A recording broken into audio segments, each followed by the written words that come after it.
This TikTok Edgar might be facing up to 60 years in federal prison for something so disturbing that I can't even really say it on YouTube. You're watching Cold Coffin TV, and this is your TLDR.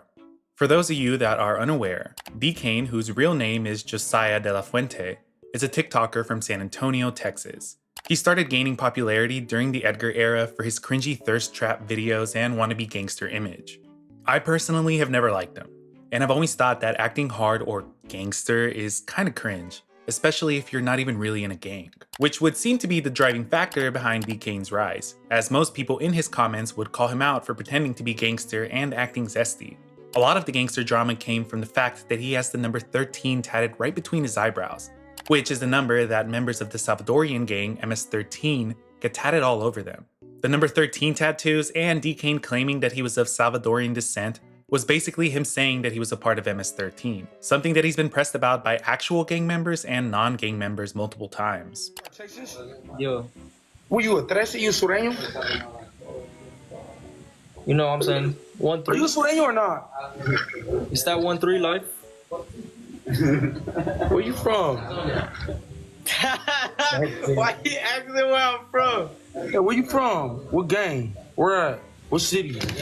I'm from Salvador. You're from El Salvador. Yeah. Don't do that. Don't do that. What gang are you from?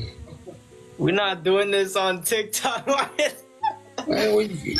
Dog, bang your shit. We're not doing this on Fuck with you, TikTok. I'm from King Right 13. Bowen Park. Where are you from? I'm a good boy. Eventually, DKane started doing shared live streams on TikTok with a creator by the name Lalo Gambrazy, and other creators as well, and they all just basically roasted him the entire time. But negative or not, DKane was getting eyes on him.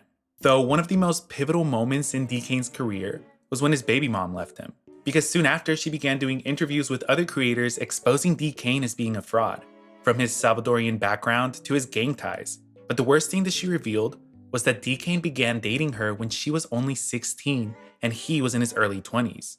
I literally asked him how old he was, and he was like, go look at my famous birthday. So I did, and then it said 20. I was like, you're 20. I was like, I'm 16. He was like, okay, that doesn't matter.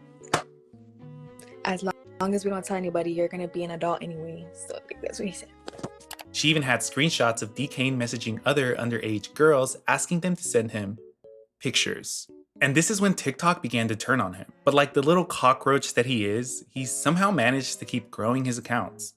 Now, DKane isn't unfamiliar with legal troubles either. Notably, he can be seen wearing an ankle monitor in a lot of his videos, which he got from multiple aggravated assault charges.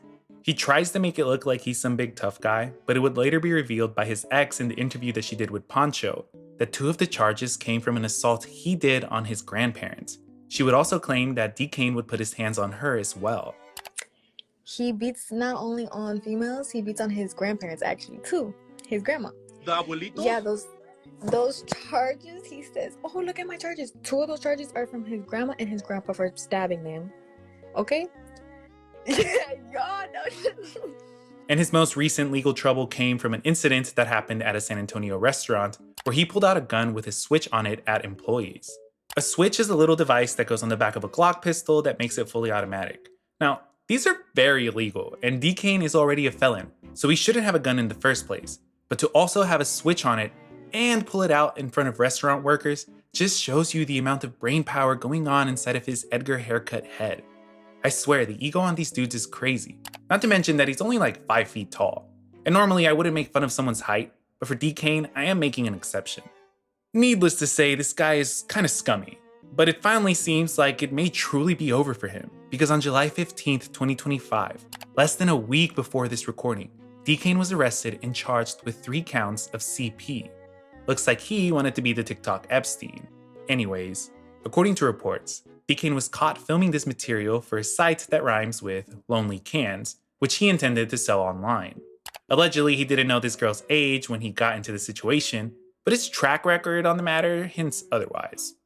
And if you ask me, there's absolutely no reason you should be in a situation where someone's age is questionable. I'm just not buying his story. As of right now, DKane has been released on a $50,000 bond, but he hasn't posted anything online addressing the situation, or anything at all for that matter. And personally, I hope he never posts again. There really should be no hope for him to ever come back online, And that's not even considering the fact that he's facing 60 years in prison. And I know it's guilty until proven innocent, and maybe I am just a hater, but I really think he's cooked, and I hope that he gets the sentence that he deserves, assuming he committed the crime. And for legal reasons, I do want to say that my comments on this are my own personal opinion. I'm not saying that he did or didn't commit these crimes. That's something that will either be proven or disproven in court, which is just something that we're going to have to wait for to develop. And until then, that's pretty much it. But I will ask you this. Do you think that DKane's career is truly over? Or will he somehow weasel his way out of the situation and continue to do his thing online?